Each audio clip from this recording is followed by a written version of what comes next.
What do you think is happening to two or three of these crown jewels the last 30 years where we used to go and sell, like UK, Germany, and Japan?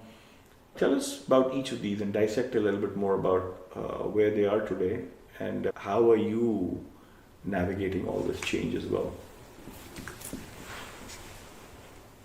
I mean, if you look at our country, America, what makes America special is that America has this relentlessness about progress. I love the word relentless. I think that's what it is. Even what we are seeing with our new president, there's relentless. Whether it's good or bad, whether you agree, disagree, doesn't matter. It's all about relentlessness. So America has this perpetual relentlessness about progress. And many other countries are looking at it and saying, how do I get that? If you look at Japan, it's a very large industrial economy. That has to go through digital transformation, reskilling of the workforce, ensuring that the newer people are getting integrated into the workforce, but in a more digital and more software to the new world way. So there is a huge task ahead of the government, ahead of the private businesses, that how do they transform themselves to be more digital. Also, I think, look, it's an aging population, so I think they have to figure out immigration or not, or how do we have,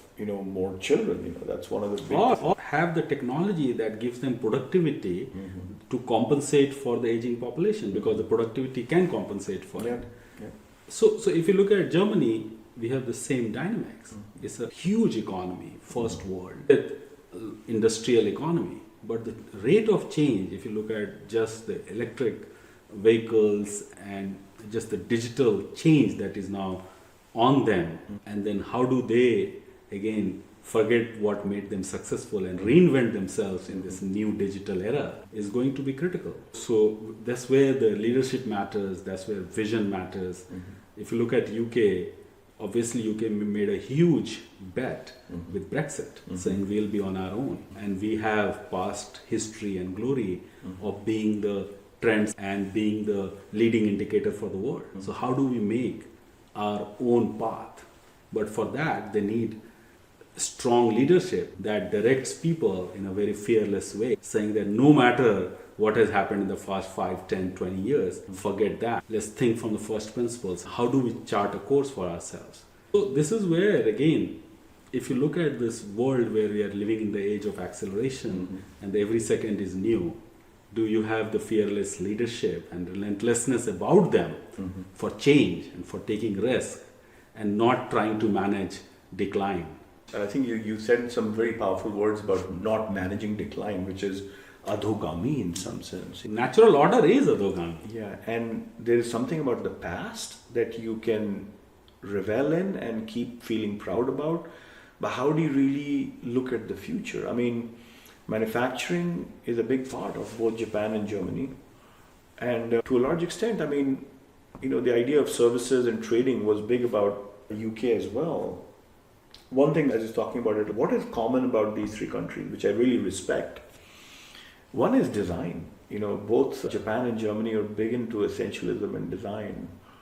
And UK is great at storytelling, if anything. Communication and services. Yeah. So it's just incredible how that power needs to really, springboard them into and catapult them into something of the next 10, 15, 20 years. This is where leadership matters, because, somebody has to harness the latent energy and transform the potential energy into kinetic energy. And that transformation of potential into kinetic energy requires singular focus and somebody who says, wake up people, here is the future. And so what about the buyers? Are you seeing this in the buyers too, like in UK or Germany or Japan? Like, is there a sense of wait and watch in UK, for example, amongst the buyers? No, I mean, look, here is the best thing about capitalist economy, right? Everybody is on their own. They are thinking. The businesses are forward-looking. They may have inertia in leadership and politics and all of that, but businesses are forward-thinking. They are saying that, how do I cross this chasm? How do we ensure that we are relevant for this new world of data, AI and cyber? How do you harness the power of AI to catapult ourselves into the next level? And this is, again, the loosely coupled democratic capitalist system. That is the power. So there is a certain dynamism that latently exists. But for quantum shift, you need leadership. Well, the reason why I'm asking all this is because for a lot of our viewers, they need to know when to go international.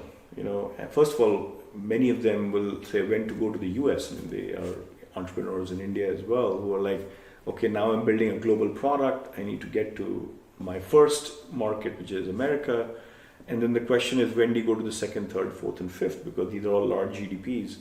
At Rubrik, how did you make the decision to go international? And when did you decide to go international? My thought process was that we are founded in Palo Alto, in California. We are obviously an American company, but we saw ourselves as a company that will have global impact headquartered in America. And so, do we have a technology that can create multi-market impact? So finding innovators in global markets and fairly getting early on. them started. So in fact, we hired and created our EMEA headquarter pretty much just after the 1.0 version product was released. Fascinating. This is again non-consensus thinking. It's contrarian thinking in some sense. Look, if you want to be a global business, you better be a global business. You have to start early on. Otherwise, it's really hard. I'm looking at even going from SMB to mid-market to enterprise. If you don't go early to mid-market and enterprise, you'll never be an enterprise company. You're seeing that with so many very large businesses. If they started with SMB and startups, at best they can probably get to the mid-market, but you can't go to the enterprise. If you start at mid-market, you have a chance to go to the enterprise. See, my fundamental thesis about businesses are not built forward execution. Businesses are built backward planning. So every business has to think that 3 years out or 4 years out or 2 years out, whatever is your horizon, where I want to be, what are the critical risk factor I need to solve at that time, and what backward, saying that, hey, a quarter before that event, where I have to be, quarter before where I have to be, quarter before where I have to be. Then you know where you're standing right now. What do I need to do to get to that point? So plan backward and execute forward. But most of the businesses just think forward. As a result, they are not thinking. So if you think any business 3 years down the line, if I have to be a global business, then you can't be sitting here and not doing anything and suddenly become global business. Part of it reminds me of Jeff Bezos talking about this. He's like, entrepreneurs have to be comfortable to be misunderstood for long durations of time, because that's what really creates the moat. That's the non-consensus thinking. Right? If anything, and of course you have to balance the 70-20-10, capital allocation into it.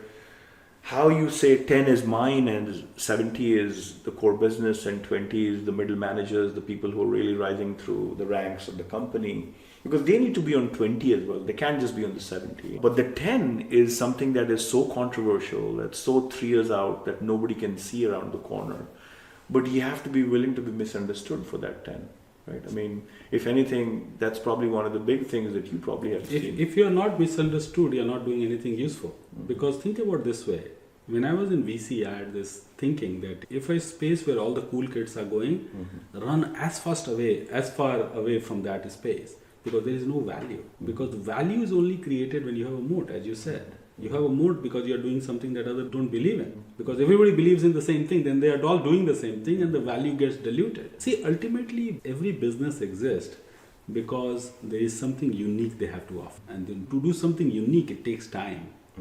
But market's natural tendency, as we have all studied in economics, is to bring profitability down to zero. So how do you create profit? How do you go from the noise to something that creates value? It requires time.